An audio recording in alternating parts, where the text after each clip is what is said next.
My research brought me to think of my concept and my subject, which is perfect imperfections. How something that is defected, something that is wrong, can be something desirable, something that we all gonna want. Which bring me to my first theme, which is the superhuman and the monochromatic colors. I used knitting, unconventional materials, monochromatic colors, and I went with the feeling of something bold and chunky. I presented the perfect flaws that symbolize the perfect human, and I was inspired by the genetic mutation that people use today to create this superhuman.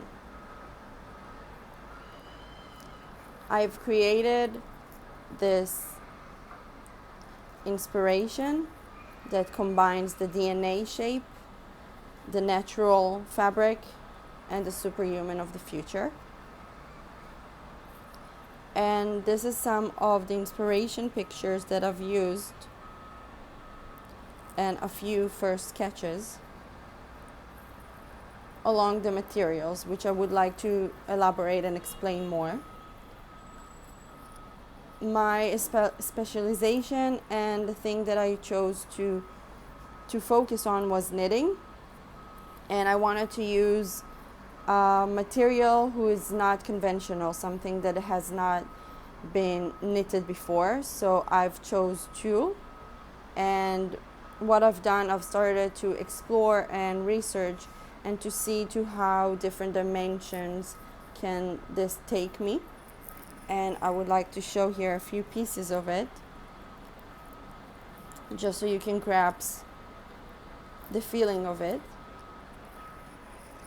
I've tried to knit it in different shapes and in different sizes and different colors. I tried to use foil on it, and I think the outcome was very interesting. Also, once you iron it, the tulle melts. And another thing that I try to do here is I made those glitches in the knitting.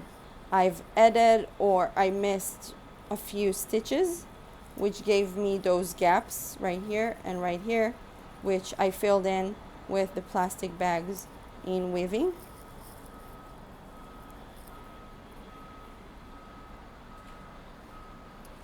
As you can see right here. Another interesting outcome that I made was molding a very hard knitting into silicone, which created this very second skin pattern. And as well, I used those bubble wraps to melt different things like tulle,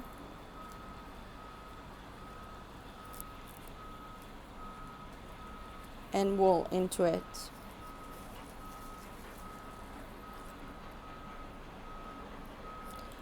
My second theme is colors. Here in Israel, every grandma knits, simply as that. And this is a tradition that passed on to their daughters and pass on after to their daughters.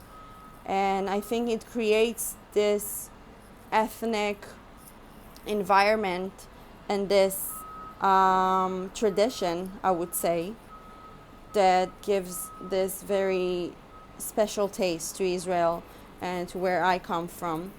And it's something that is in the back of my mind from the day Caroline taught me how to knit, which was very special for me.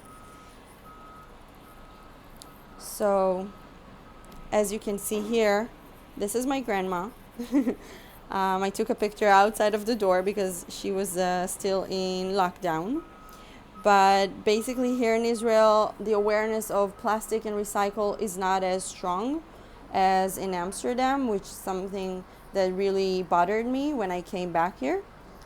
And I thought about what can I do with it. So what I've done is I've started knitting plastic bags. You can see the example here.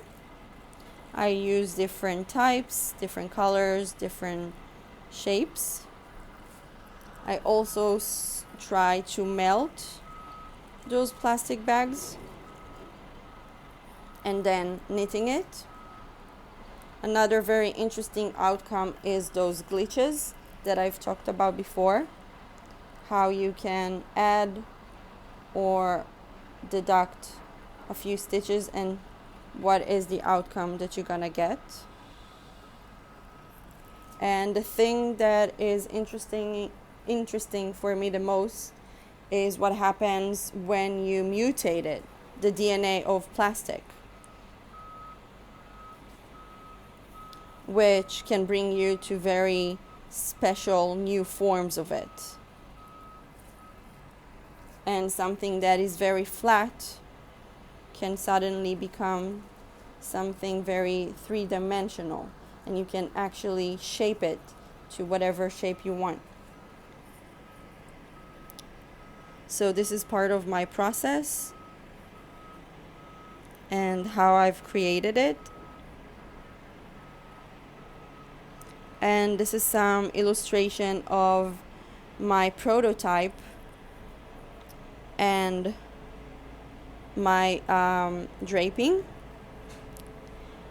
Pass It On is the project that I want to make, which is kind of like a social project. I want to create something that starts with me and pass it on to everyone I know, which is a lot of people who knits. And I think it can be something very interesting, especially of days of today, that we're having this troubled, very weird time. And I think what we all discovered is how special and important it is, the people in our life. So I want to start knitting and pass it on to my grandma, which will knit in a different shape or in a different matter, and she will pass it on to my mom, and she will pass it on to my other grandma and to my aunt, and so on, which I think can be something very unique. My target group is a girl who's very edgy, independent, strong, and present. Someone who is very up to speed to whatever is going on today, and a girl who wants to wear chunky but comfortable and just to look fabulous. So yeah, that's it, and I hope you like it and everything is understood, and I'm here for more questions. Thank you very much.